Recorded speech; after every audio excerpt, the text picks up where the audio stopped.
चतुर्णाम वपुएक, इनके पग वंदन किए, तो नाशत विघ्न अनेक।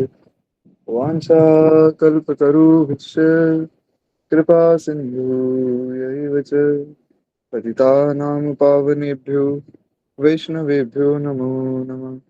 प्रह्लाद नारद पराशर पुंडरीक, व्यासाम्बरीश शुक शौनक भीष्मदालभ्याम्, रुक्माङ्गदार्जुन वसिष्ठ विभीषणादीन्, पुण्यनिमान् परं भागवतां नमामि। वन्दे गुरुपदकन् कृपा सिन्धुनरूपहरि, महामोहतमवन्य जासुवचन रविकर्णिकर। श्री समारंभां श्रीरामानन्दार्य मध्यमाम्, अस्मदाचार्यपर्यन्तां वन्दे श्रीगुरुपरम्परां। बोली भक्तवत्सल भगवान की जय। श्री दादा गुरुदेव भगवान की जय। हरिशरणम।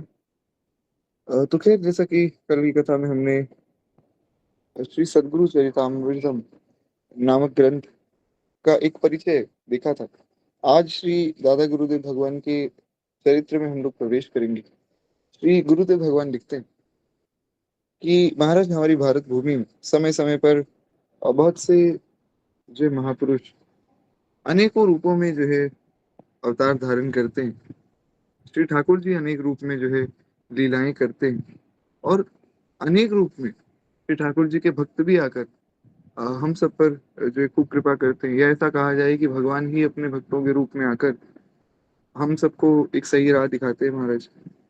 तो कहते हैं कि इसका दृष्टिकोण पूर्ण रूपेण परमार्थिक ही है। मोक्ष की प्राप्ति ही हमारे इस सत्य सनातन धर्म का लक्ष्य है। जबकि पृथ्वी पर समय समय पर उदय अस्त हुई अन्य संस्कृतियों का ऐसा कुछ विशेष लक्ष्य नहीं है। उनका लक्ष्य केवल भोग विलास है। हालांकि इस पर तो हम कल भी चर्चा कर चुके हैं। तो कहते हैं भारतवर्ष में जन्म लेने वाले महापुरुषों ने अपने पवित्र आचरण, उपदेश एवं अपने साहित्य से सदैव इस आध्यात्मिक संस्कृति की रक्षा की है। हमारा जो ये संस्कृति है हमारी,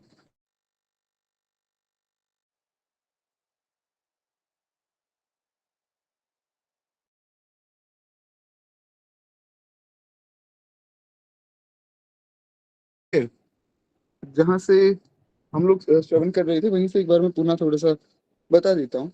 तो खैर, श्री गुरुदेव भगवान कहते हैं कि महाराज, हमारी जो संस्कृति है इसकी रक्षा हमारे जो संत जन है, महापुरुष हैं, वे अपने उपदेश से, अपने आचरण से और अपने साहित्य से करते हैं। जितने भी हमारे संत जन हैं, उनका जो साहित्य है, उनका जो आचरण है और उनके जो उपदेश हैं, उनके कारण ही देश विदेश में जितने भी सब वैष्णव जन हैं, वे अपने धर्म की और साथ ही साथ अपने आचरणों की रक्षा उनके साहित्य के द्वारा और उनके उपदेशों के द्वारा कर पाते हैं।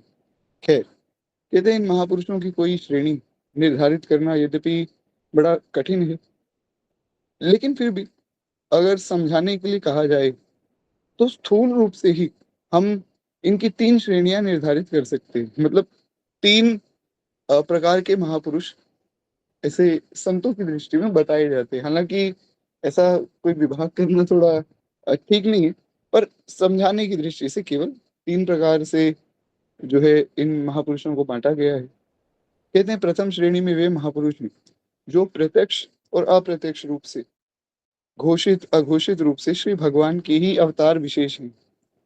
श्री भगवान ही जो है इनके रूप में प्रकट होकर सत्य सनातन धर्म की रक्षा करते हैं।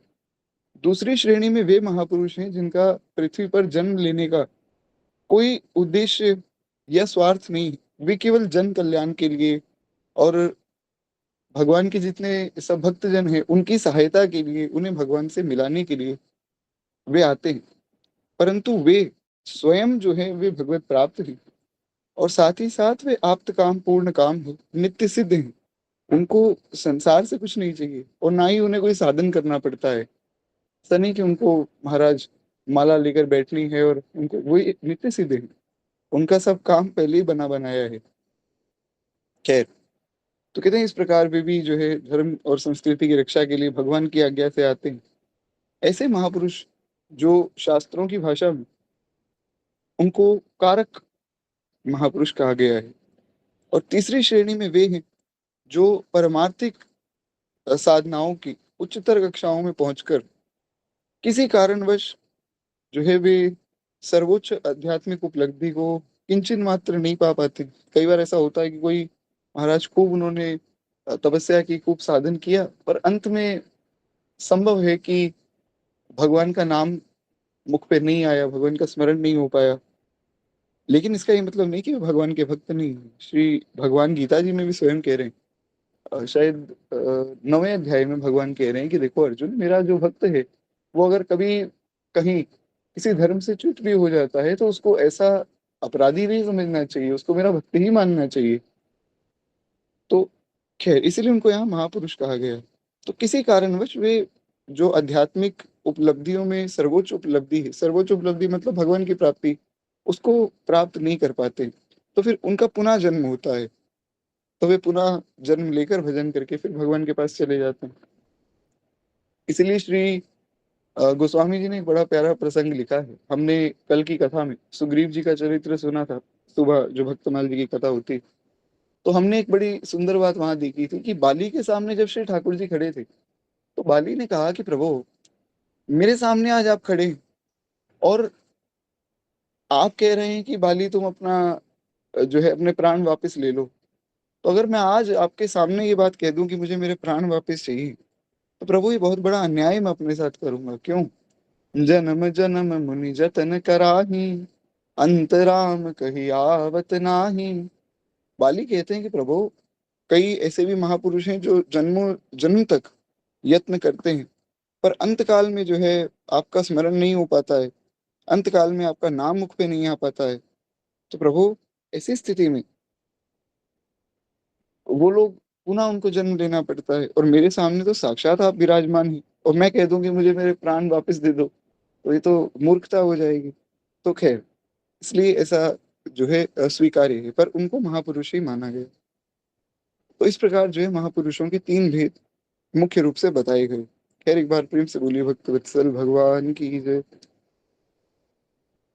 तो कहते हैं कि ऐसे महापुरुष श्री भगवान की कृपा से ही अल्प समय में ही अपने जो है अवशिष्ट कार्यों को पूर्ण करके और कारक पुरुषों की भांति ही धर्म की रक्षा में लग जाते हैं।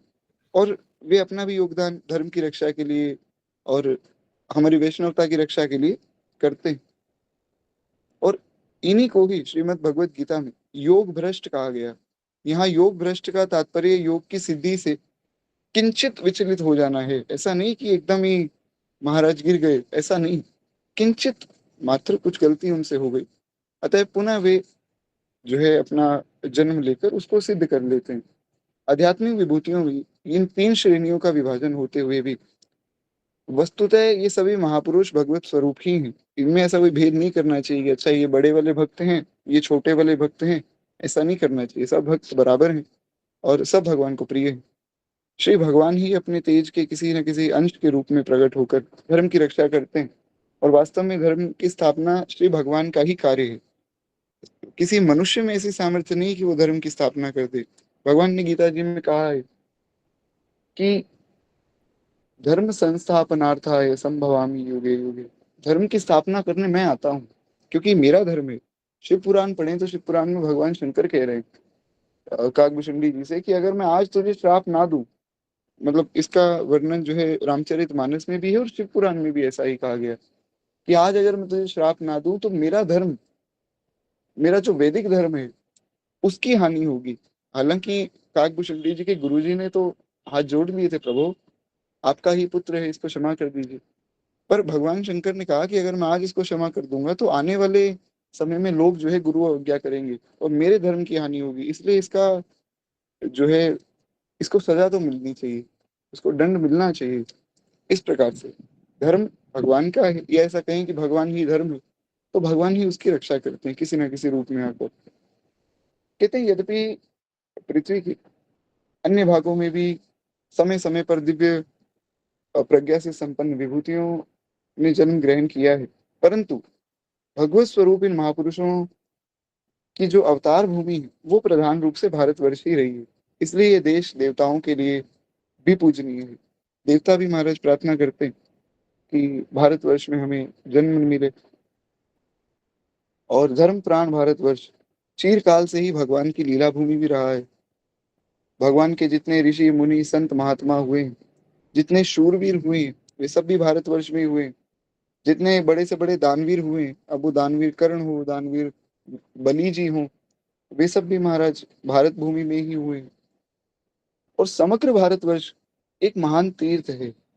कोई प्रांत, नगर, ग्राम या कुल ऐसा नहीं जहाँ कभी ना कभी किसी ना किसी संत महापुरुष ने जन्म ना लिया हो। ये बड़ी ऊंची बात श्री गुरुदेव भगवान बता रहे हैं कि वास्तव में देखा जाए तो कोई भी ऐसा प्रांत भारतवर्ष में नहीं है जहाँ कोई महापुरुष कभी ना कभी ना आए हो, क्योंकि ऐसा संभव है कि सब भक्तों के चरित्र तो सबको प्राप्त नहीं। तो ऐसा हो सकता है कि कोई ऐसे भी भक्त हों जिनके विषय में बहुत ज्यादा लोग ना जानते हों, लेकिन उस प्रांत के लोग बहुत अच्छे से समझते हों।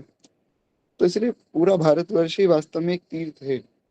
और अपने आविर्भाव से जो है वैदिक धर्म एवं संस्कृति के उदात्त मूल्यों की रक्षा करने वाले तथा मानव मात्र को उसका श्रेय मार्ग का दीर्घ दर्शन करा के उसको सर्वोपरि हित करने वाले ऐसे महापुरुषों की चिर पुरातन गौरवमयी और गरिमामयी परंपरा की एक उज्जवल कड़ी से हमारे सदगुरुदेव भगवान अनंत श्री विभूषित श्री भक्तमाली श्री गणेश दास जी महाराज जो है जुड़े हैं।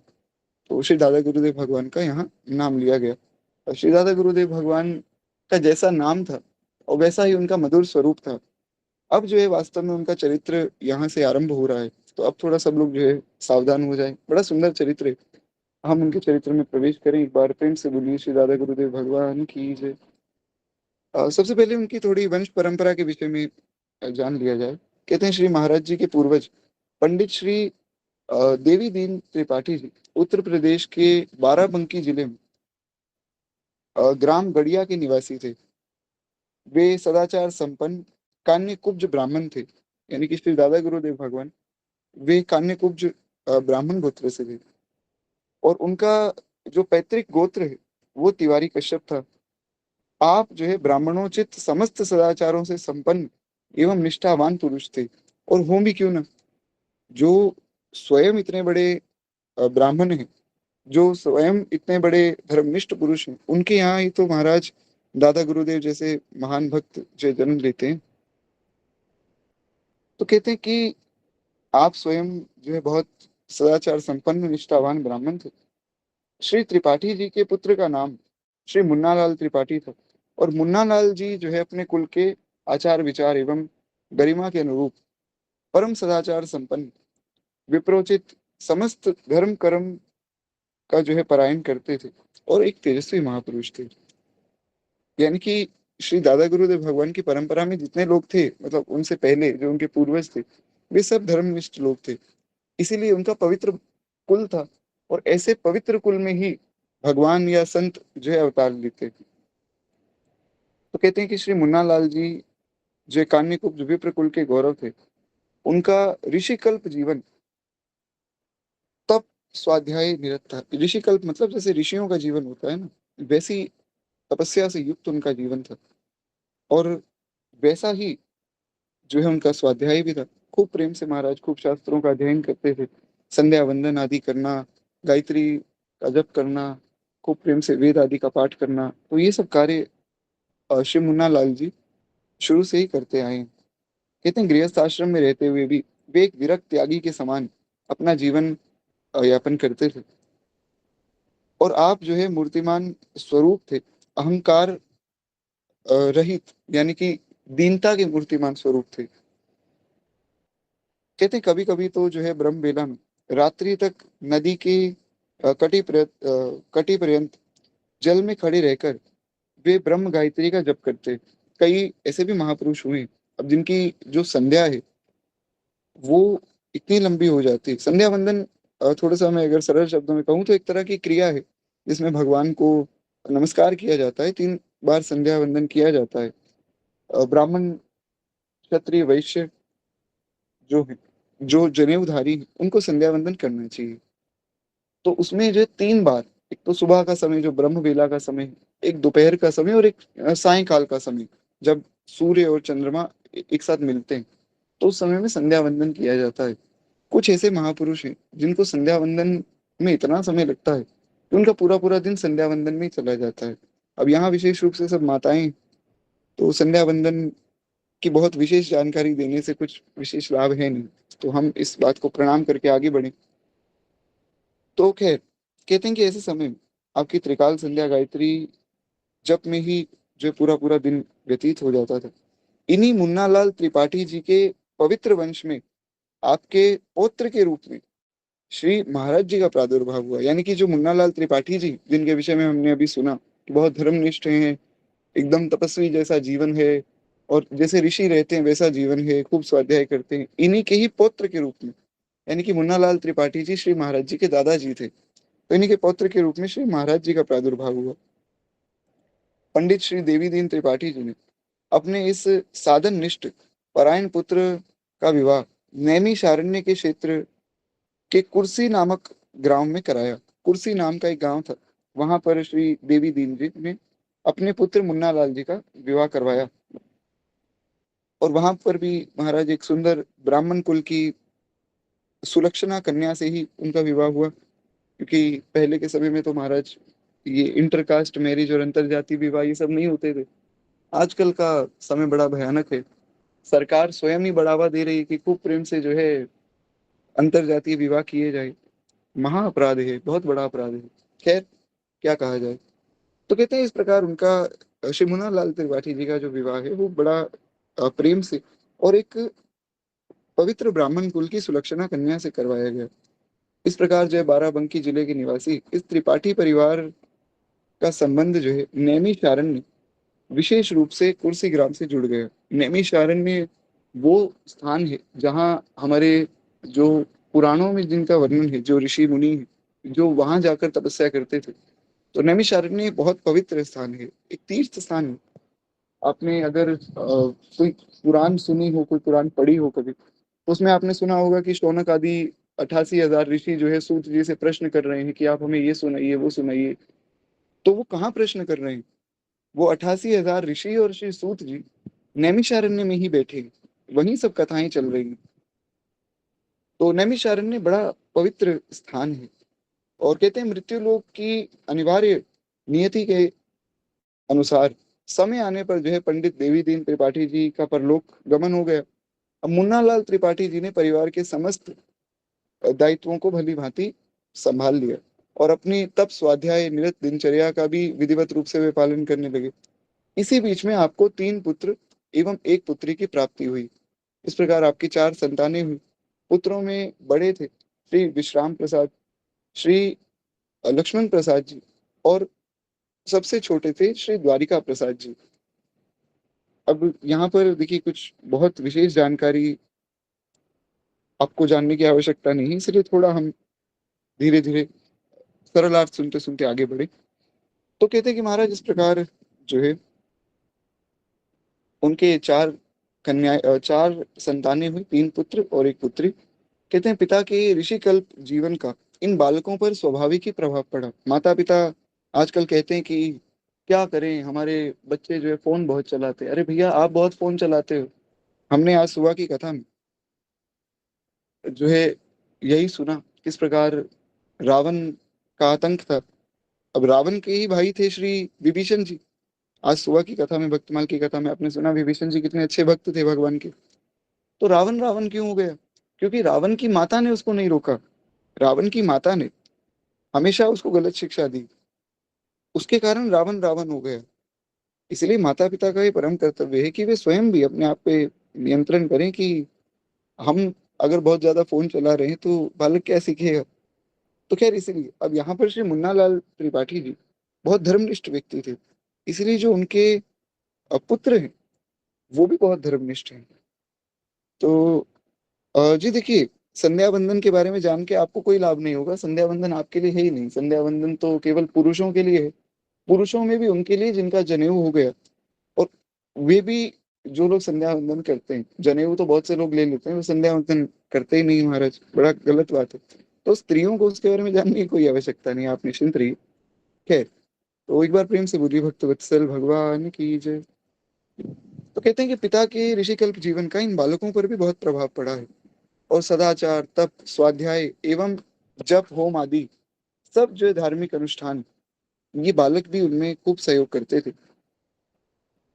और पारिवारिक अनुश्रुतियों से भी ज्ञात होता है कि श्री मुन्नालाल त्रिपाठी जी अपने पुत्रों के व्यस्त होने के पूर्व ही भगवत धाम परायण उनका हो गया था। मतलब जब उनके पुत्र जवान हुए, समझदार हुए, काम करने लगे, उससे पहले ही श्री मुन्नालाल त्रिपाठी जी का भगवत धाम गमन हो गया था।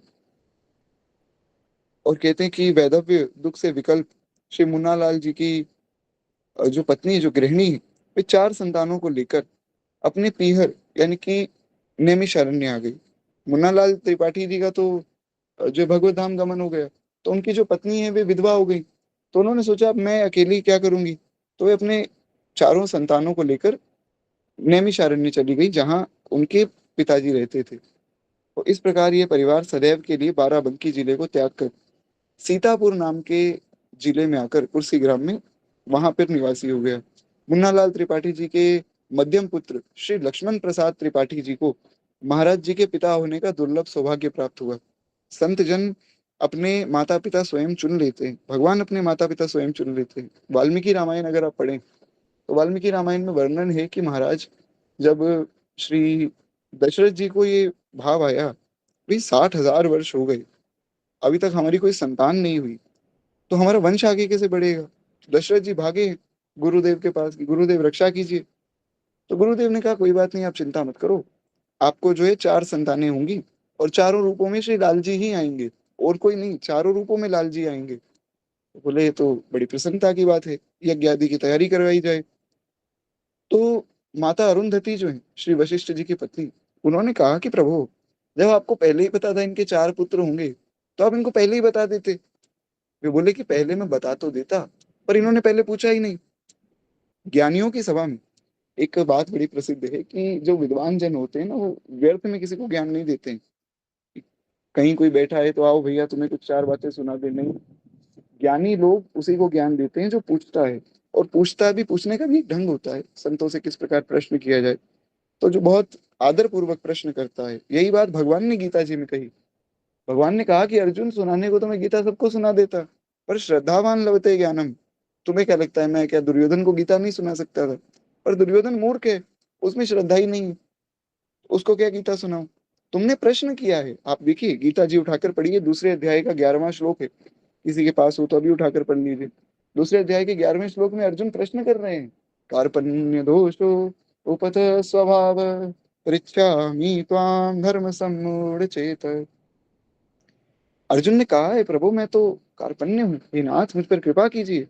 शिष्यास्ते हम शालिमाम त्वाम प्रपन्ना, मैं आपका शिष्य हूँ, आप आज्ञा कीजिए क्या करना है। तब भगवान ने ज्ञान दिया। पहले अध्याय में भगवान बोले ही नहीं, अर्जुन बोलते चले गए कि अगर मैं इनको मार दूंगा तो इनकी सब पत्नियां जो है वे अपने धर्म से गिर जाएंगी, फिर जो है अंतरजातीय विवाह हो जाएंगे, वर्ण संकर संतानें पैदा होंगी, कुल खत्म हो जाएगा, ऐसा हो जाएगा, वैसा हो जाएगा।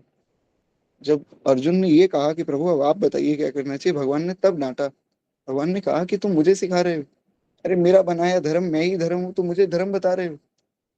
तुम्हारा कर्तव्य है युद्ध करना, शस्त्र उठाओ, ये रोने धोने का काम छोड़ दो, वीर पुरुष रोते नहीं। खैर आगे की सब कथा तो आपको अज्ञात ही है। खैर एक बार प्रेम से विधि भक्त वत्सल भगवान की जय।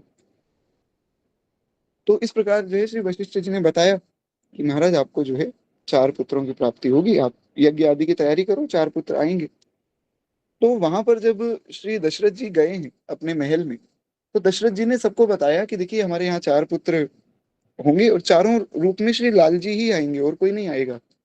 तो सुमंत्र जी ने कहा कि मुझे तो पहले ही पता था, मैं पहले से जानता था आपके चार पुत्र होंगे, क्योंकि एक बार श्री वशिष्ठ जी ने एक सभा में पहले भी कहा था, देवताओं की सभा में वशिष्ठ जी ने पहले भी बोला था कि इनके यहाँ चार पुत्र होंगे। तो श्री दशरथ जी ने कहा कि भैया तुमने मुझे बताया क्यों नहीं? बोले बस समय समय की बात है, क्योंकि भगवान ने पहले ही आपको पिता रूप में चुन लिया था। ऐसा मत सोचो कि आपके किसी कर्म की वजह से भगवान आ रहे हैं। भगवान ने कृपा करके आपको चुना है कि पिता मेरे दशरथ जी होंगे, इसलिए भगवान आ रहे हैं। खैर, तो इस प्रकार जो है श्री महाराज जी ने भी श्री लक्ष्मण प्रसाद त्रिपाठी जी को अपने पिता के रूप में उनका चयन किया। इसके पूर्व ही हम सब जो है प्रसंग का वर्णन करें। नैमिषारण्य एवं कुर्सी ग्राम के ऐतिहासिक एवं भौगोलिक परिचय का उल्लेख थोड़ा सा आवश्यक है। महाराज जी ऐसा गुरुदेव भगवान कहते हैं कि भैया थोड़ा नैमिषारण्य और कुर्सी ग्राम के विषय में जान लो, फिर हम जो है महाराज जी के चरित्र में प्रवेश करेंगे। तो थोड़ा जो है सरल भाव से मैं आपको एक बार सब सुना देता हूँ। कहते हैं समस्त भारतवर्ष एक महान तीर्थ है, उसमें भी श्री गंगा यमुना का जो है मध्यवर्ती ब्रह्मवर्त क्षेत्र अतिशय पुनीत माना गया है। यानी कि गंगा जी और यमुना जी के बीच का जो क्षेत्र है बहुत पुण्य वाला माना गया है। और इस क्षेत्र की भौगोलिक प्राचीनता एवं सांस्कृतिक आध्यात्मिक महत्वता इसी से स्पष्ट हो जाती है कि इसके प्रतिष्ठाता आदि महामानव स्वयंभू मनु है। यानी कि स्वयंभू मनु ने इस क्षेत्र को, नैमिषारण्य के क्षेत्र को खोजा था। सरल शब्दों में इतना। पौराणिक काल से ही ब्रह्मावर्त क्षेत्र में निवास करने वाले ऋषि मुनि संत साधक का सदाचार संपन्न समस्त भारतवर्ष के लिए परम प्रमाण रूप से माना जाता है। उनका जो, उनकी जो रहनी थी, उनका जो सदाचार था, जिस प्रकार से वे भजन करते थे नैमिषारण्य में, सब लोग उनका अनुसरण करते थे। महाभाष्यकार महर्षि श्री पतंजलि, उनके अनुसार गंगा यमुना के मध्यवर्ती क्षेत्र के जो ब्राह्मण हैं वो अलोलुप और दुष्प्रज्ञ त्यागी एवं पारंगत विद्वान तथा जगत पूज्य हैं। कहते हैं कि जितने भी वहां के ब्राह्मण हैं जो नैमिषारण्य तीर्थ के, वे लोलुप नहीं है, कोई लालची नहीं है, एकदम बड़े सरल हृदय के हैं और बहुत त्यागी हैं, बड़े पारंगत विद्वान, बहुत समझदार हैं, बहुत ज्ञानवान हैं। और कोई उनका आचरण ऐसा नहीं है जिसको गलत कहा जा सके।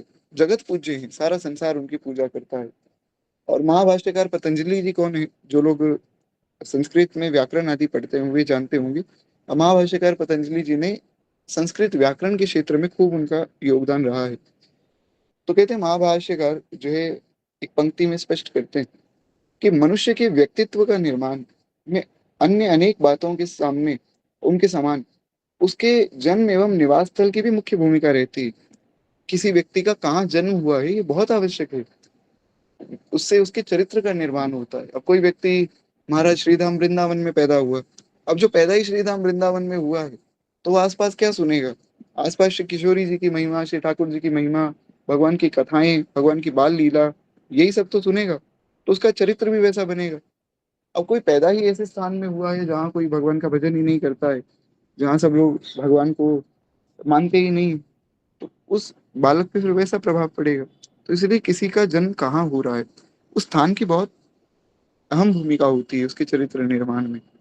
यद्यपि ये सत्य है कि विलक्षण संस्कार से संपन्न संत महापुरुषों के लिए देश काल की शुद्धता उतनी अनिवार्य नहीं होती, लेकिन इसका ये मतलब नहीं कि जो महापुरुष हैं वे किसी देश काल से प्रभावित होते हैं। कि किसी महापुरुष का जन्म अगर किसी ऐसी जगह पे हो गया जो महाराज भगवान के विरोधी जहाँ रहते हैं तो महापुरुष ही नहीं रहेंगे, ऐसा नहीं। श्री विभीषण जी की कथा आपने सुबह ही सुनी, भक्तमाल जी की कथा। विभीषण जी महाराज राक्षसों के बीच में पैदा हुए हैं, राक्षसों के बीच में रहते हैं, पर भगवान के इतने बड़े भक्त हैं, क्या कहा जाए। श्री प्रहलाद जी महाराज, प्रहलाद जी का चरित्र तो इतना पवित्र है कि आचार्य कोटि के पुरुष हैं श्री प्रहलाद जी। तो जो भक्त वैष्णव हैं उनके ऊपर ये सब कानून लागू नहीं होते कि अमुक स्थान में पैदा हो और अमुक स्थान में जो है इनकी मृत्यु हो तभी इनका कल्याण। वो कहीं जन्म हो, कहीं उनका जो है शरीर शांत हो जाए, उनका तो कल्याण निश्चित रूप से होता ही। जैसे एक बार श्री कबीरदास जी को किसी ने कहा कि आप तो काशी में रहते हैं, तो काशी में तो क्या है, काशी में तो सबको मुक्ति मिल जाती है, काशी में तो कीट पतंग को भी मुक्ति मिल जाती है, यहाँ कोई साधन थोड़ी करना पड़ता है, काशी में जो मर गया उसकी मुक्ति निश्चित है। एक स्थान है, शायद मगध देश था, वो ध्यान नहीं आ रहा नाम मुझे, शायद मगध देश के विषय भी बताया। तो उन्होंने कहा कि वहां पर जिसकी भी मृत्यु हो ना, ऐसा माना जाता है कि वो नरक में ही जाता है, निश्चित रूप से नरक में जाता है। ऐसे भी स्थान है, जैसे एक नदी है, तो उसमें अगर कोई गलती से उसका जो है पाँव भी चला जाए या डुबकी लगा ले तो अलग ही बात है, पाँव भी चला जाए तो उसके सब पुण्य खत्म हो जाते हैं। ऐसे भी स्थान है हमारे संसार में। तो कबीरदास जी को किसी ने बताया कि मगध देश में जिसकी मृत्यु होती है वो तो नर्कगामी होता है। कबीर बाबा बोले कि अब तो मैं जब मेरा अंत समय आएगा ना, वहीं जाकर मरूंगा, और मैं देखता हूँ कि मेरी मुक्ति कैसे नहीं होती। सबने कहा कि कबीरदास जी खुद को बहुत बड़ा भक्त मान रहे हैं, इनको लग रहा है कि मैं माया से भी जीत जाऊंगा। कबीर बाबा बोले, मैं माया से जीत चुका हूँ, जीत जाऊंगा नहीं, मैं माया से जीत चुका हूँ भैया। मैं भगवान का हूँ, भगवान मेरे हैं, ऐसा दृढ़ विश्वास था उनके हृदय में। उन्होंने कहा कि हम कहीं भी मरे, ऐसा तो है नहीं कि भगवान की शरण में आए हैं तो भगवान हमारा कल्याण नहीं होने देंगे, ऐसे कैसे नहीं होगा कल्याण। तो बोले, बाबा आप कब मरोगे? किसी ने कबीरदास जी से पूछा कि फिर आप मरोगे कब? बोले, राम मरे तो हम मरे, जब राम जी मरेंगे तब हम मर जाएंगे। बोले, बात समझ नहीं आई। बोले, भैया मैं भगवान का अंश हूँ, तो जब भगवान मरेंगे तभी तो मैं मरूंगा। तो किसी ने कहा कि भगवान तो मरते ही नहीं। बोले, फिर मैं भी नहीं मरूंगा। जब भगवान नहीं मरते तो तुम तो बाहर से शरीर को देख रहे हो ना, मैं तो आत्मा की बात कर रहा हूँ। तो खैर, बाहरी रूप से जब उन्होंने शरीर त्यागा, उसी स्थान में जाकर त्यागा, और बोले, मैं राम नाम के बल पे भगवान के धाम जाकर ही दिखाऊंगा। और श्री राम नाम के बल पे श्री कबीर बाबा महाराज धाम पहुंचे भी। कबीरदास जी तो कबीरदास जी थे। आजकल कुछ ऐसे भी लोग हैं जो कबीरदास जी को भगवान से ऊपर बता देते हैं। कितना हृदय में पीड़ा होती होगी श्री कबीरदास जी के, कि भैया दिन रात मैं भगवान का प्रचार प्रसार करता रहा, और ये कुछ ढोंगी पाखंडी लोग मेरे नाम से भगवान की निंदा कर रहे हैं। बड़ी गलत बात है। खैर, एक बार प्रेम से बोलिए श्री कबीरदास जी महाराज की जय। बड़ा अद्भुत चरित्र है श्री कबीरदास जी का। अभी भक्तमाल जी की कथा में आगे आएगा तो फिर हम विस्तार में चर्चा करेंगे। खैर, तो कहने का आशय इतना है कि भक्तों वैष्णवों के जीवन में ये कोई बहुत मायने नहीं रखता है कि वे कहाँ उनका जन्म हो रहा है और कहाँ जो मृत्यु हो रही। हाँ, जिस स्थान में उनका जन्म हो जाए, वो स्थान पवित्र हो जाता है, वो कुल पवित्र हो जाता है, वो माता पवित्र हो जाती है, जहाँ किसी भक्त का जो है जन्म हो जाता है। खैर, कहते हैं इस प्रकार, जिस प्रकार अपावन स्थल पर उगाने वाली तुलसी के पौधे की महिमा कम नहीं होती। अब तुलसी जी का वृक्ष कहीं उगाए और वो स्थल हुआ पावन, तो इसका ये मतलब थोड़ी कि तुलसी जी की महिमा कम हो गई। तुलसी जी तो नित्य ही पवित्र हैं। इस पर हमने कल की कथा में भी चर्चा की थी, अगर आपको याद हो। भगवान शंकर अपने शरीर पर भस्म रमाते हैं, तो क्या भगवान शंकर अपवित्र हो गए? ऐसा कुछ भी नहीं होता है। कहते हैं उसी प्रकार किसी भी स्थल पर जन्म लेने से महापुरुष की महिमा पर उसका कोई प्रभाव नहीं पड़ता। तथापि यह सत्य है कि व्यक्तित्व के निर्माण में देश काल की शुद्धता, संस्कार, संग, आचार विचार आदि की पवित्रता निश्चय ही प्रभावी होती है। श्री गंगा यमुना के मध्यवर्ती जो ब्रह्मावर्त, जो श्री मनु महाराज के द्वारा प्रतिष्ठित एक स्थान है, अनेक मीलों में फैला हुआ एक विस्तृत क्षेत्र है। इस परम पावन भौगोलिक इकाई में ही नैमिषारण्य की एक अपनी अलग महिमा है। ये जो पूरा स्थान है गंगा जी और यमुना जी के बीच में, पूरे स्थान के बीच में नैमिषारण्य की अलग से महिमा है। नैमिष का वर्णन पुराणों में अनेक स्थान पर आया है, और प्रजापति ब्रह्मा द्वारा ऋषियों को जो है तप साधना के लिए निर्देशित इस चक्रांकित भूमि को जो है, भूमि के लिए शौनकादिक 88,000 ऋषियों ने भगवत आज्ञा से ही इस क्षेत्र में अपने तप के लिए इसको स्वीकार किया। सरल शब्दों में मैं अगर बताऊं तो, जैसा मैंने आपको पहले भी बताया था कि जो 88,000 शौनक आदि ऋषि हैं, उन्होंने ब्रह्मा जी से प्रार्थना की कि हमें कोई ऐसा स्थान बताओ जहां हम बैठकर तप कर सकें।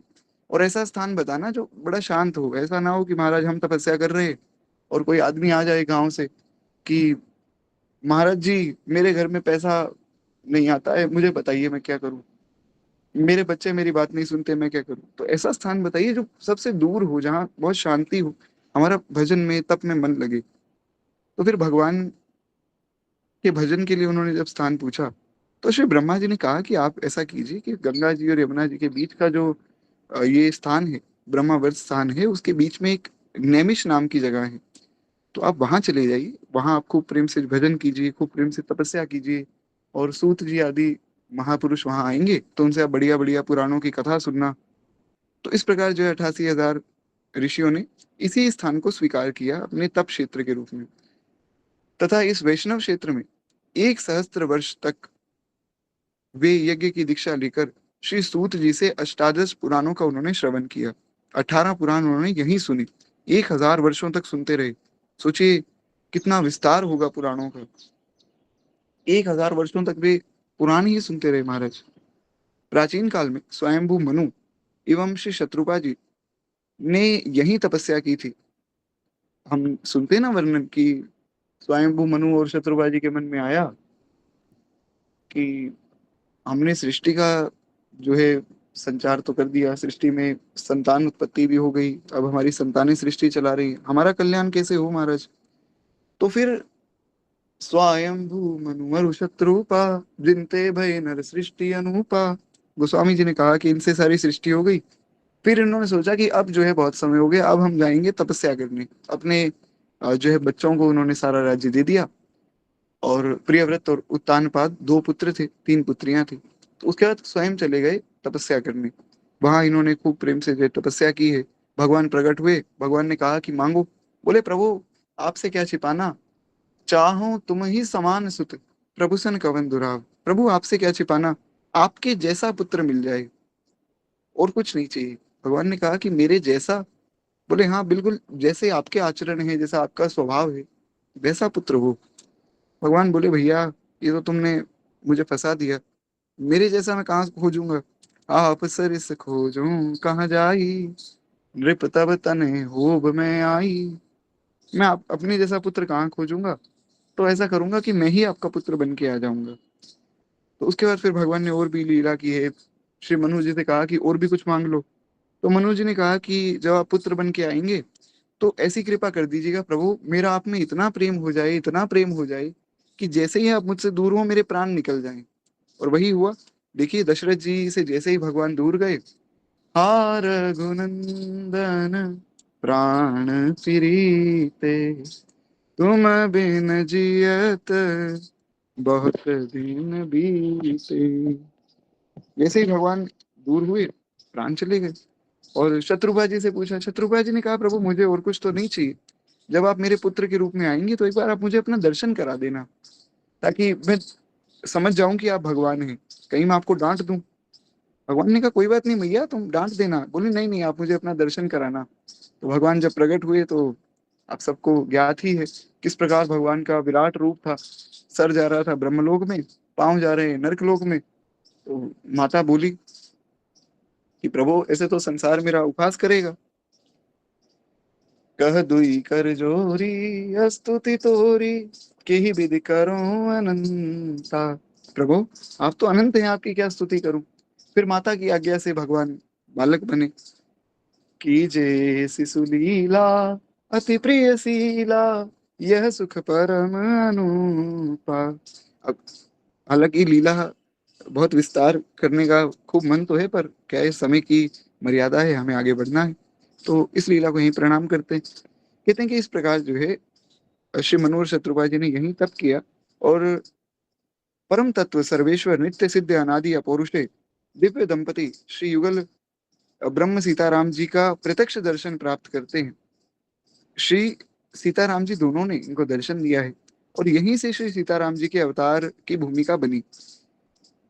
एक बार प्रेम से बोलिए श्री मनोज जी शत्रुपा जी की जय। तो कहते हैं ये पुराणों में तथा मानस आदि ग्रंथों में तो इसका वर्णन स्पष्ट है ही, हमने अभी सुन भी लिया। तो नैमिषारण्य का वर्णन तुलसीदास जी ने भी बहुत किया है। तुलसीदास जी ने विनय पत्रिका जी में भी इसका वर्णन किया, और मानस जी में भी किया है। तीरथ वर नैमिष विख्याता, अति पुनीत साधक सिद्धिदाता।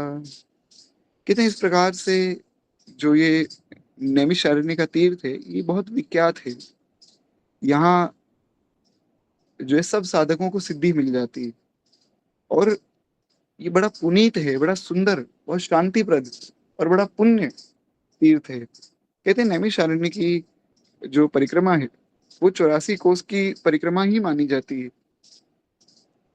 इस 84 कोस में जो है श्री मनु शत्रुपा की तपस्थली, चक्र तीर्थ, व्यास गद्दी जहाँ श्री व्यास जी ने बैठकर सब पुराण आदि लिखे, और पंच प्रयाग, शक्ति पीठ, ललिता माँ के दर्शन के अतिरिक्त अनेकों ऐसे स्थान हैं जो इस पूरी परिक्रमा के बीच में आ जाते हैं।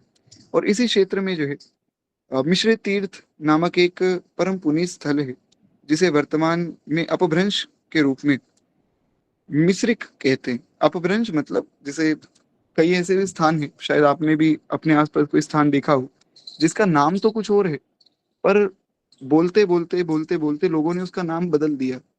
तो एक ऐसा ही स्थान नैमिषारण्य में, जिसका नाम था मिश्रित तीर्थ। अब वो मिश्रित तीर्थ का हो गया मिश्रिक। तो ऐसा एक और स्थान है, वो बड़ा सुंदर स्थान है।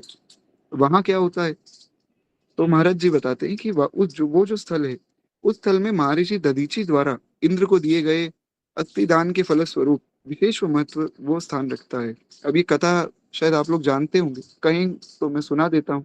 तो बड़ी सुंदर कथा है कि किस प्रकार श्री दधीचि जी ने अपने जो है हड्डियां दी थी। जी, तो हुआ क्या कि देवता, महाराज देवता हैं ये, तो डर जाते हैं। राक्षसों का आक्रमण हुआ, देवता डर गए, तो क्या किया जाए, क्या किया जाए। तो देवता आए भागकर महर्षि दधीचि के पास। पहले भगवान शंकर के पास गए, शंकर जी को कहा हमारी रक्षा कीजिए। शंकर जी ने कहा कि कोई बात नहीं, मेरे जो है शिष्य हैं और मेरे पुत्र भी हैं श्री दधीचि जी, उनके पास आप जाओ। दधीचि जी के पास गए, बोले आप तो संत हैं, साधु महात्माओं का तो काम यही है कि वो संसार की रक्षा करें, तो आप जो है हम पर कृपा कीजिए, हमारी रक्षा कीजिए। तो श्री दधीचि जी ने अपनी हड्डियों का ही दान कर दिया महाराज। बोले जाओ मेरी हड्डियों से अस्त्र बना लो। उसके बाद फिर भगवान शंकर ने प्रसन्न होकर उनको वरदान भी दिया कि तुम्हारी जो है हड्डियां वज्र के समान हो जाएंगी। इस प्रकार बहुत विस्तृत कथा है। तो उसके विषय में यहाँ मतलब महाराज जी उल्लेख कर रहे हैं कि दधीचि जी ने जो अपना दान किया था ना, उसके फलस्वरूप ये जो मिश्रित तीर्थ है ये बहुत महिमा रखता है।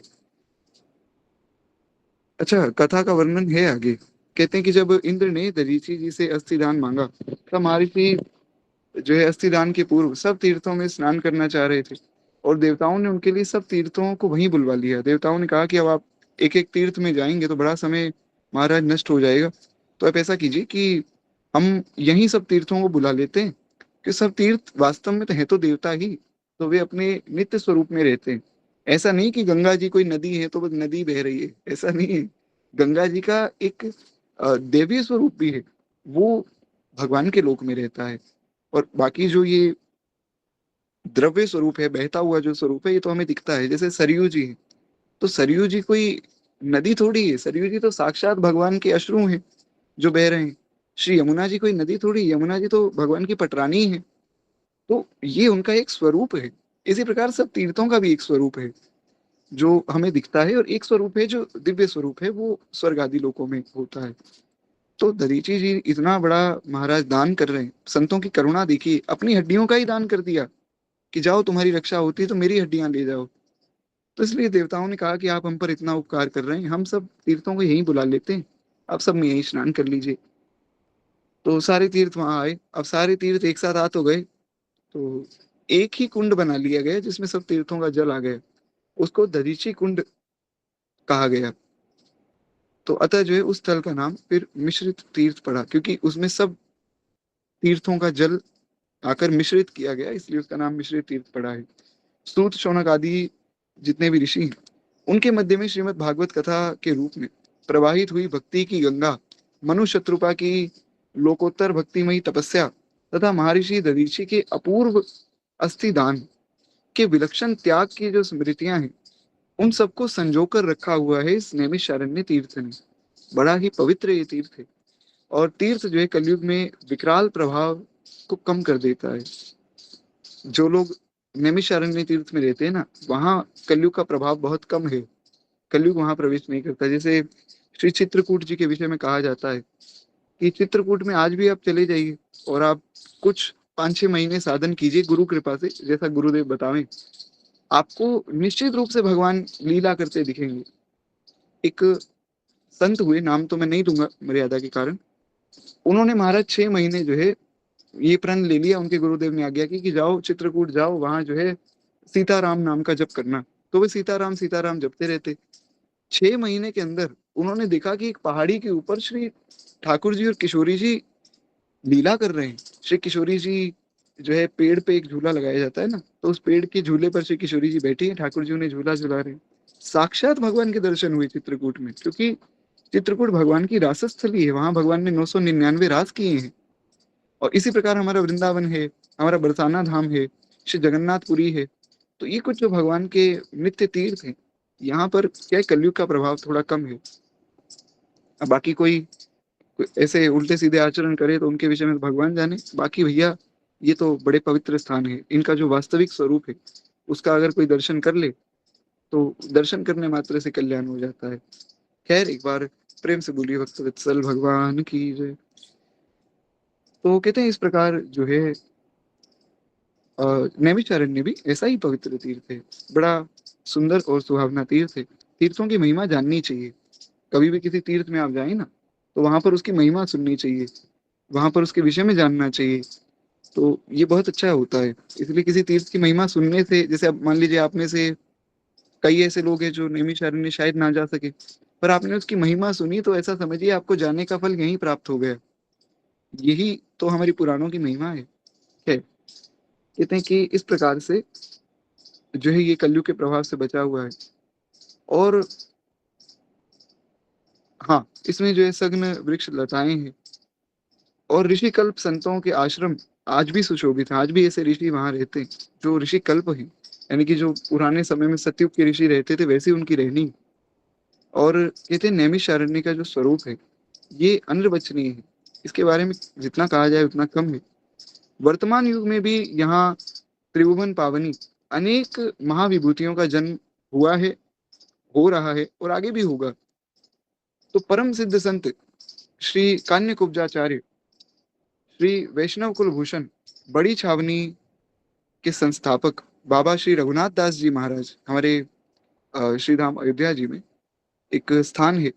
अगर आप लोगों में से कोई अयोध्या जी गया हो या कोई अयोध्या जी में रहता हो तो आपको ध्यान में होगा, एक स्थान है बड़ी छावनी, एक स्थान है बड़ी छावनी, एक स्थान है छोटी छावनी। तो बड़ी छावनी के जो संस्थापक थे वे भी कान्यकुब्ज ब्राह्मण ही थे महाराज, और वैष्णव कुल के भूषण श्री रघुनाथ दास जी उनका नाम था। तो श्री रघुनाथ दास जी महाराज परम सिद्ध संत थे, योगी राज थे, साधु समाज में उनका खूब गौरव था। तो श्री रघुनाथ दास जी का जन्म भी नैमिषारण्य में हुआ। एक और संत हुए जो जिनका नाम श्री राम मंगल दास जी था। तो राम मंगल दास जी भी परम योगीराज परम सिद्ध संत थे। उनका भी प्राकट्य जो है नैमिषारण्य में हुआ। परम पूज्य स्वामी श्री नारदानंद जी महाराज, ऐसे अनेक महापुरुष नैमिषारण्य के क्षेत्र में उनका प्राकट्य हुआ। इसी श्रृंखला में हमारे आराध्य, हम सबके पूज्य श्री महाराज जी, श्री दादा गुरुदेव भगवान, इसी क्षेत्र में दधीची कुंड के निकट गोमती गंगा के तट पर बसे हुए कुर्सी ग्राम में श्री महाराज जी का प्राकट्य हुआ। तो एक बार प्रेम से बोलिए श्री महाराज जी की जय। अब देखिए, कुर्सी ग्राम की महिमा भी आगे महाराज जी ने कही है, तो क्यों ना 10-15 मिनट जो है समय और लिया जावे। तो 10-15 मिनट और सुनते हैं कथा, उसके बाद फिर विश्राम कर देंगे। जी, तो अगर सबको अनुकूल है तो फिर थोड़ा कुर्सी ग्राम के विषय में भी सुन ले, जहाँ श्री महाराज जी प्रकट हुए। कहते नैमिषारण्य की 84 कोस की परिक्रमा के पथ में कुछ बाहर जो है नैमिष के पूर्व 30 किलोमीटर की दूरी पर ही लगभग ये कुर्सी ग्राम है। और ये जो कुर्सी ग्राम, कुर्सी का नाम का गांव, कुर्सी ग्राम मतलब कुर्सी नाम का गांव, इसका नाम है कुर्सी। तो कहते हैं नैमिष और उसके आसपास का ये समस्त क्षेत्र उत्तर प्रदेश के सीतापुर जिले के अंतर्गत आता है। और कुर्सी ग्राम जो है सीतापुर के दक्षिण की ओर है, वहां से लगभग लगभग कुछ 70 किलोमीटर की दूरी पर है। ये गांव जो है प्रशंसनिक दृष्टि से देखा जाए, प्रशासनिक दृष्टि से देखा जाए तो सीतापुर जिले की सिधोली तहसील के अंतर्गत आता है। सिधोली कस्बे से जो है मिश्रित तीर्थ की दूरी लगभग लगभग 37 किलोमीटर है। अब ये सब बातें आपको जानने की कोई बहुत विशेष आवश्यकता नहीं, क्योंकि ये सब बातें जो है यहाँ पर इसलिए बताई जा रही है कि पता लग सके कि कहाँ है कुर्सी ग्राम। अगर किसी को जाना हो तो यहाँ से आप पता लगा सकते हैं ना कि सीतापुर से 70 किलोमीटर दूर है, मिश्रित तीर्थ से 37 किलोमीटर दूर है, इस प्रकार। तो कहते हैं कि जो सिधोली मिश्रित सड़क पर सिधोली से 7 किलोमीटर आगे कोनी घाटी नामक बस्ती है। यहाँ से कुर्सी के लिए एक लिंक रोड बनती है, और कोनी घाटी जो है कुर्सी से दूरी लगभग 8 किलोमीटर की है। इस प्रकार जो है कुर्सी से सिधोली की दूरी कोनी घाट होते हुए लगभग लगभग लगभग कुछ 15 किलोमीटर की दूरी होती है।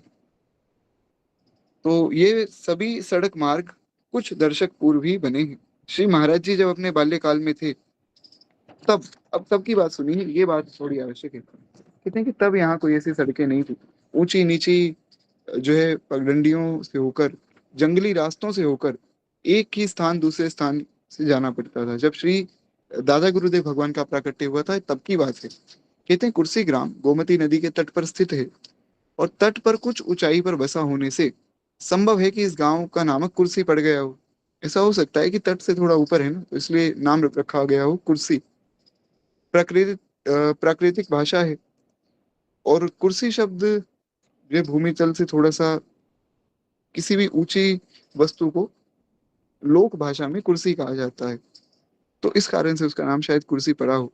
मुख्य बात यह है कि ये गांव जो है दधीची जी के पुत्र श्री पिपलाद जी ने यहाँ बसाया था। एक महर्षि हुए हमारे यहाँ श्री पिपलाद जी, इनकी बहुत सुंदर कथा जो है किसी तो एक पुराण में है, श्री महाराज जी की किसी कथा में मैंने सुना था, शायद नरसिंह पुराण में है या तनिस्कंद पुराण में, कहीं तो इनकी कथा आती है, एक पिपलाद जी की कथा आती है, कभी मुझे ध्यान आएगा तो मैं आपको सुनाऊंगा। तो इनका एक संवाद आता है किसी एक महर्षि के साथ, बड़ा सुंदर संवाद है, उसमें इन्होंने खूब सुंदर चर्चा की है शास्त्रों की, सबको जानना ही चाहिए। तो कभी याद आएगा तो मैं आप लोगों को सुना दूंगा, या मुझे कोई वीडियो मिलेगी तो मैं भेज दूंगा महाराज जी की।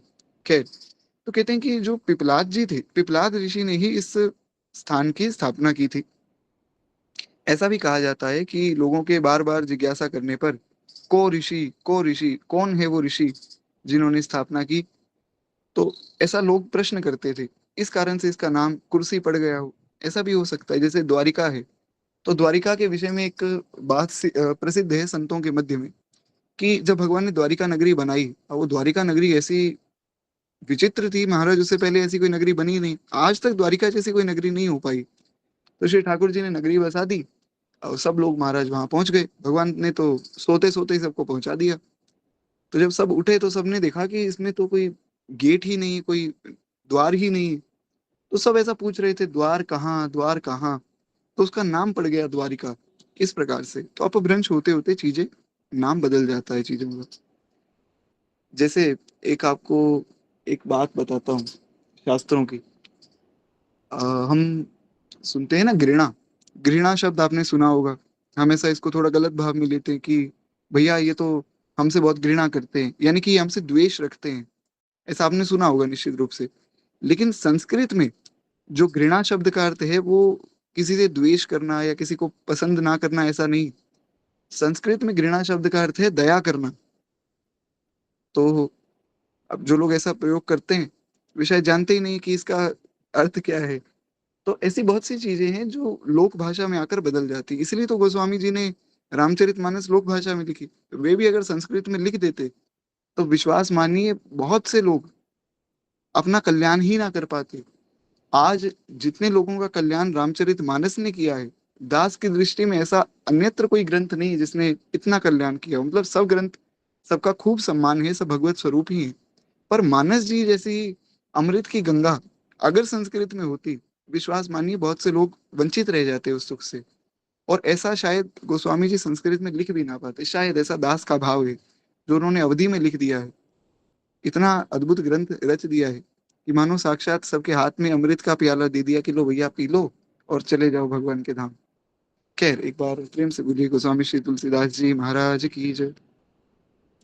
तो खैर इस प्रकार वे कहते हैं कि महाराज इसकी जो उत्पत्ति है, ये जो क्षेत्र है कुर्सी नाम का, शायद ऐसे इसकी उत्पत्ति हुई हो, कैसे भी हुई हो। अंदर की बात यह है कि हमें क्या करना है जान के, हमें तो इतना समझ आना चाहिए कि इस कुर्सी ग्राम में हमारे महाराज जी प्रकट हुए थे, तो इसलिए इसकी महिमा है। तो खैर कहते हैं कि कुर्सी ग्राम जो है, ये भौगोलिक स्थिति को देखते हुए पहले वहाँ का जो है समाधान ही समीचीन प्रतीत होता है। मतलब पहला स्थान की हो सकता है ये थोड़ा सा तट से ऊपर बना है, इसलिए इसका नाम कुर्सी पड़ा हो। इस गांव की जनसंख्या लगभग 3,000 है, कोई बहुत बड़ा गांव नहीं, 3,000 लोग लगभग रहते हैं। जनसंख्या का यह आंकड़ा श्री महाराज जी के आविर्भाव काल के अब तक, अर्थात लगभग ऐसा ही है जब से महाराज जी का आविर्भाव हुआ है वहां पे, तब से लगभग कुछ ऐसा ही आंकड़ा है। लगभग 3,000 2500 इतने ही लोग वहां पर रहते हैं। तो कहते हैं कि स्पष्ट है कि ग्रामीण वासियों का जो है शहरों की ओर पलायन होना, ये भी एक कारण हो सकता है कि धीरे धीरे वहां की आबादी और कम हो रही है। कुर्सी ग्राम में लगभग 30% जनसंख्या कान्यकुब्ज ब्राह्मणों की ही है, और शेष 40 में से जो है अन्य सब जातियों के लोग हैं, और बाकी जो अन्य लोग हैं वे भी कुछ अन्य जातियों के ही लोग हैं। तो कहते हैं कि गांव के मध्य में श्री राधा कृष्ण जी का मंदिर है, और नैमिष शारण्य में, ये पवित्र नैमिषारण्य की भूमि, गोमती गंगा का पावन तट, और साथ में ब्राह्मणों की जो नगरी है, ये कुर्सी ग्राम, यहाँ पर ब्राह्मण ही ब्राह्मण, सब कान्यकुब्ज ब्राह्मण मुख्य रूप से, एवं अन्य जातियों के जितने भी सदाचारी लोग निवास करते हैं। इस कारण से इसकी महिमा बढ़ जाती है। एक तो यहाँ पर श्री राधा कृष्ण जी का मंदिर, एक नैमिषारण्य की भूमि, गोमती गंगा जी का तट, और वहां पर सब रहने वाले जितने हैं पवित्र ब्राह्मण, और बाकी जितने भी लोग हैं, ऐसा नहीं कि केवल ब्राह्मणों की महिमा है, बाकी जितने लोग हैं जो भजन करते हैं भगवान का, उनके कारण भी स्थान की खूब महिमा है। कान्यकुब्ज ब्राह्मण यहाँ पर इसलिए कहा गया है कि कान्यकुब्ज ब्राह्मण जो है वो ब्राह्मणों में भी श्रेष्ठ माने जाते हैं। ऐसा कोई वो ना ले गलत दृष्टि में, कह रहे देखो ये तो शास्त्रों में भेद बताए, भेद नहीं है, भेद की कोई बात नहीं है। जैसे एक एग्जांपल मैं देता हूँ, एक स्कूल होता है, तो स्कूल में एक होता है हेडमास्टर, प्रिंसिपल, और आजकल तो हमारा स्कूल कुछ इंस्टीट्यूशंस चलाते हैं, तो उनमें कुछ चेयरमैन भी होते हैं, तो फिर प्रिंसिपल आते हैं, प्रिंसिपल के बाद वाइस प्रिंसिपल वगैरह आते हैं। तो इसका ये मतलब थोड़ी कि कोई बड़ा छोटा हो गया, सबका अपना अपना काम है। और चेयरमैन तो चेयरमैन का काम करेगा, प्रिंसिपल प्रिंसिपल का ही काम करेगा। तो वो उसमें कोई बड़ा छोटा वाला भाव नहीं, सबका अपना अपना कर्तव्य है, बस इतना भाव। खैर, इस प्रकार जो है कुर्सी गांव की महिमा है। और हमारे लिए मुख्य बात ये कि हमारे महाराज जी यहाँ प्रकट हुए, तो इसलिए हम सबको ये समझना चाहिए कि इस कुर्सी गांव की महिमा इसलिए बहुत विशेष बढ़ जाती है। खैर, एक बार प्रेम से बोलिए श्री महाराज जी की जय। अब एक पीपरी बाबा नामक एक प्राचीन पीपल का विशाल वृक्ष भी है वहां, इसकी बहुत विशेष महिमा बताई गई है। थोड़ा सा उसके विषय में भी हम श्रवण करें। कहते हैं कुर्सी गांव के दक्षिण में सिद्ध स्थल श्री पीपरी बाबा के नाम से एक परम प्राचीन पीपल का वृक्ष है। अब इस पीपल के वृक्ष की महिमा महाराज जी क्यों गा रहे हैं, बहुत ध्यान से समझिएगा।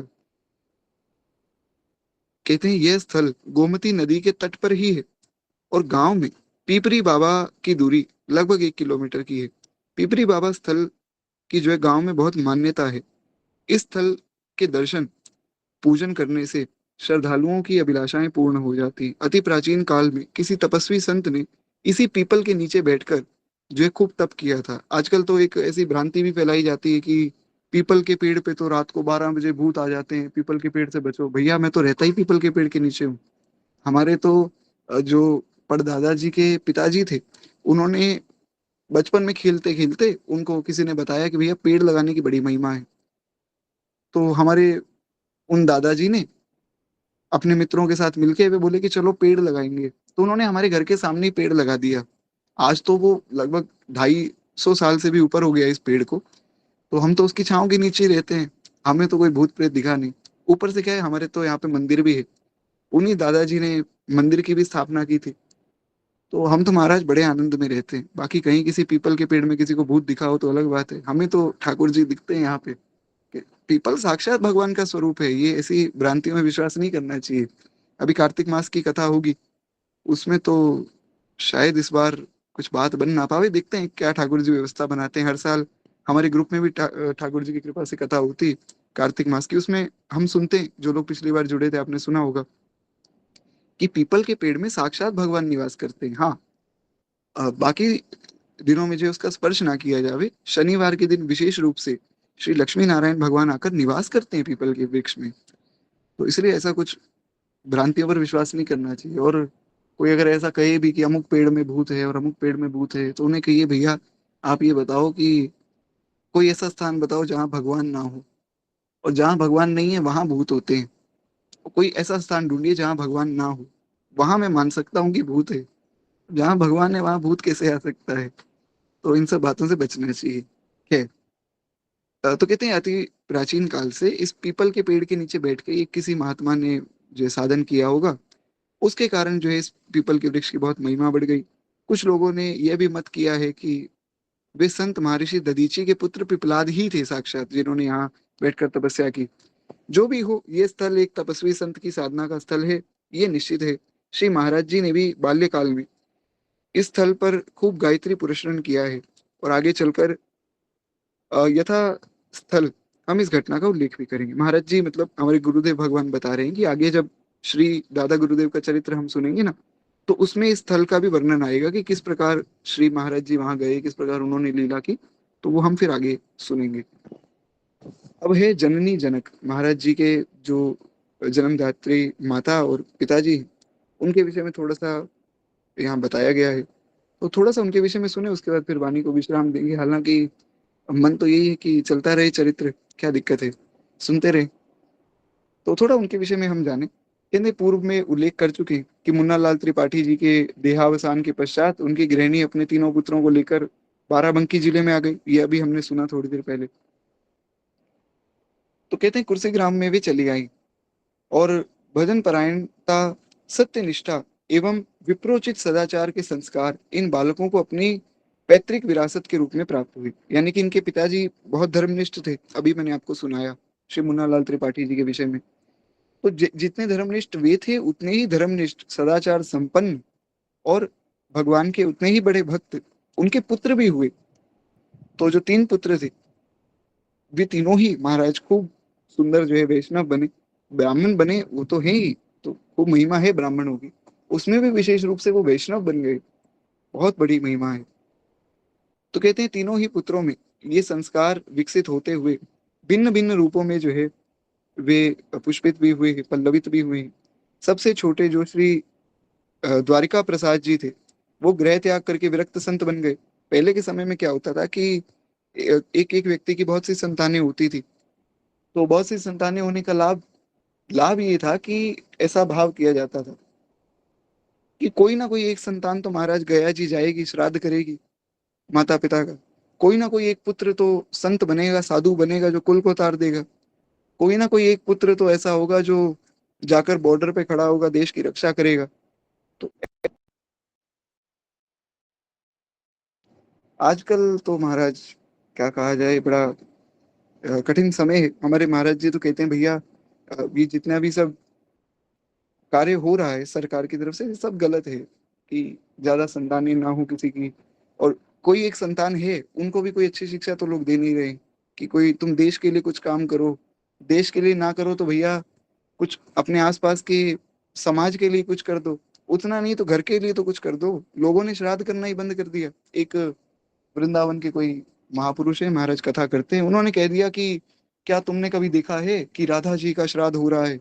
तो जब राधा जी का श्राद्ध नहीं हुआ तो तुम क्यों श्राद्ध कर? अरे भैया, राधा जी तो किशोरी जी हैं, उनका किस बात का श्राद्ध होगा? कैसी मूर्खता है। बोले कि क्या तुमने देखा कहीं राम जी का श्राद्ध हुआ? अब उनसे पूछा जाए कि भैया, जो रामचरितमानस में, वाल्मीकि रामायण में वर्णन है कि राम जी ने पिताजी दशरथ जी का श्राद्ध किया, तो क्या राम जी के पिताजी का श्राद्ध होता है? राम जी के पिताजी कौन है? परम भक्त परम वैष्णव राम जी के पिताजी। और मैं तो कहूंगा राम जी का ही स्वरूप है। तो जब राम जी ने, भगवान ने स्वयं आकर श्राद्ध किया अपने पिता का, तो क्या हम आज इतने बड़े हो गए कि भगवान से ऊपर चले जाएं? ये कैसी बात है कि क्या राधा जी का श्राद्ध हुआ, क्या राम जी का श्राद्ध हुआ? वो भगवान है। तो क्या कहा जाए। तो इसलिए ऐसे लोगों से भी थोड़ा सा बचना चाहिए। तो खैर, बिल्कुल निश्चिंत रहिए। एक बार प्रेम से बोलिए भक्त वत्सल भगवान की जय। तो इसीलिए पहले के समय जो संतानें होती थी, तीन चार पांच संतानें, कि कोई ना कोई तो भगवान की सेवा में लगेगा, कोई ना कोई संत बन जाएगा, कोई ना कोई देश की सेवा में लग जाएगा। तो ऐसा भाव। और पहले के समय में आप देखेंगे भी, पहले के समय में जो लोग होते थे, बड़े वीर पुरुष होते थे महाराज, जिसे जिनका भी मैंने वर्णन किया, जो हमारे दादाजी के भी दादाजी थे, वे बहुत ही अच्छे वैष्णव थे। साथ ही साथ वे वैद्य भी थे। तो ग्रंथ आदि खूब पढ़ते थे और अपना वैद्य कर्म करते थे।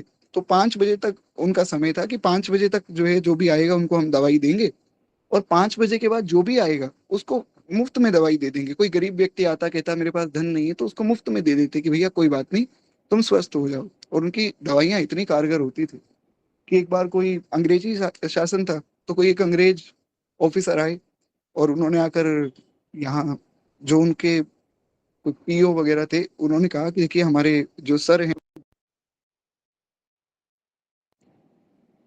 तो उन्होंने कहा भैया दवाई तो मैं दे दूंगा, कोई बात नहीं। तो हमारे दादाजी ने उनको दवाई दी, वो ठीक हो गए। वो बड़े प्रसन्न हो गए, बोले आप मांगो, आप जहां तक जमीन मांगना चाहते हो आप मांग लो, मैं वो सारी जमीन आपको दे दूंगा। तो उन्होंने कहा कि नहीं, मुझे ज्यादा कुछ नहीं चाहिए। देखिए पहले के समय में कि संस्कार कैसे थे, आज भी हमारे पास वो पत्र है, हमारे घर में वो पत्र पड़ा है। उस पे उन्होंने कहा बस इतना कर दो कि जो मेरी गली है, जिस गली में मैं रहता हूँ, ये गली मेरे नाम हो जाए। तो आज भी ये गली खैर उनके नाम से ही है। तो बहुत से लोग मुझसे प्रश्न भी करते हैं कि भाई तुम्हारे दादाजी ने अगर नहीं मांगा तो कोई और मांग लेता घर का आदमी, क्या पता पाकिस्तान तुम्हारा हो जाता सारा। तो कहने का आशय ये तो चलिए मजाक मस्ती की बात है। पर संस्कार कैसे थे पहले के लोगों में कि बहुत ज्यादा लोभ लालच नहीं करना है, काम क्रोध आदि से बचना है। आज के समय में संतान कम है पर संस्कार भी कम होते जा रहे हैं। पहले के समय में बच्चों को रामायण भागवत ये सब पढ़ाए जाते थे, बचपन में बिठा के पढ़ाए जाते थे। आज के समय में लोग पढ़ाते ही नहीं, खुद ही नहीं पढ़ते हैं तो बच्चों को क्या पढ़ाएंगे। बाकी आपके घरों में भी इस प्रकार के महापुरुष रहे होंगे निश्चित रूप से, मैं तो खैर अपने दादाजी के विषय में जानता हूँ, सो मैंने बताया। तो खैर हम आगे बढ़े। तो इस प्रकार जो है श्री द्वारिका प्रसाद जी ने गृह त्याग दिया, और वे भी खूब प्रेम से जो है विरक्त संत की भांति रहने लगे। और वे अत्यधिक विरक्ति परायण थे, एवं वे आजीवन नैष्ठिक ब्रह्मचारी रहे। पीपरी बाबा के स्थल पर ही निवास करने के कारण गांव के लोग उन्हें भी पीपरी बाबा ही कहने लगे। लोगों ने समझा कि पीपरी बाबा के पेड़ के नीचे ही महाराज तप करते हैं, क्या पता यही दूसरे पीपरी बाबा हो गए हों। तो सबसे बड़े जो श्री विश्राम जी थे, वो भी कोई वंश परंपरा उनकी चली नहीं। तो मध्यम पुत्र श्री लक्ष्मण प्रसाद जी बड़े सीधे साधे सरल व्यक्ति थे, और उनके पास धन भी था, शोचाचार संपन्न थे, यानी कि बड़ी पवित्रता का ध्यान रखते थे। शरीर की पवित्रता बहुत आवश्यक है। धर्मनिष्ठ एवं भगवत भक्त भी थे। आप ज्योतिष कर्मकांड एवं आयुर्वेद के प्रकांड पंडित थे। जैसा मैंने बताया पहले के समय के लोगों को ये सब चीजें सिखाई जाती थी, ज्योतिष है, आयुर्वेद है, ताकि कहीं पूरे परिवार में कभी कोई समस्या आ जाए तो तुरंत जो निवारण हो सके। कर्मकांड खूब सिखाए जाते थे। आज का समय थोड़ा सा खराब है, खैर। तो कहते हैं इस प्रकार से वे संगीत में भी बड़े पारंगत थे। श्री लक्ष्मण प्रसाद जी जो हमारे दादा गुरुदेव भगवान के पिताजी हैं, उनके विषय में बताया जा रहा है। कहते हैं इतना सब होते हुए भी आप में कोई अभिमान नहीं था। वाणी और व्यवहार एकदम विनम्र, एकदम शांति थी उनके व्यवहार में। तो लक्ष्मण प्रसाद जी अत्यंत ही निष्प्रिय और उदार चेता एवं परोपकारी व्यक्ति थे, एकदम शांत स्वभाव वाले और सब पर कृपा करने वाले व्यक्ति थे।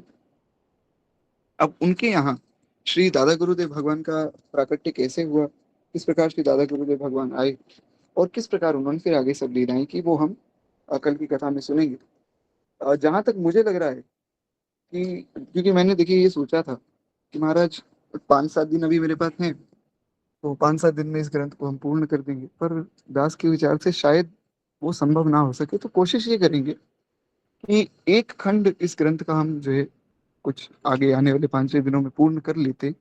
उसके बाद जैसी अनुकूलता होगी श्री ठाकुर जी की ओर से, तो या तो इस कथा को एक बार के लिए थोड़ा सा विश्राम देंगे, कुछ 5-10 दिन का, फिर इस कथा को शुरू कर देंगे। मतलब भक्तमाल जी की कथा चलती रहेगी, और जैसा भी व्यवस्था बनेगी इस कथा की वो फिर मैं आपको बता दूंगा। क्योंकि देखिए मुझे शायद जाना पड़ सकता है बाहर कुछ समय के लिए। कोशिश रहेगी भक्तमाल जी की कथा वहां पर उसका विश्राम ना हो, क्योंकि पहले भी बीच में काफी लंबा अंतराल आ गया। देखते हैं जैसी भी व्यवस्था बनती है मैं सब बता दूंगा। तो अभी कुछ 5-6 दिन है ये शाम वाली कथा के, तो इसलिए मेरी बड़ी विनम्र विनती है, इन दिनों का लाभ अवश्य लीजिए। बड़ा सुंदर श्री महाराज जी का चरित्र है। बाकी तो महाराज जी की कृपा से ही आगे का चरित्र भी हम सब सुनेंगे ही। तो खैर एक बार प्रेम से बोलिए श्री भक्त वत्सल भगवान की जय, श्री राधा गुरुदेव भगवान की जय। आज वाणी को ये विश्राम देंगे, और कल पुनः इसी समय पे हम सब मिलेंगे। किसी का कोई प्रश्न हो तो आप व्हाट्सएप पे या इंस्टाग्राम पे मैसेज कर सकते हैं। अभी के लिए आप सबसे आज्ञा चाहूंगा। श्री सीताराम, श्री राधेश्याम।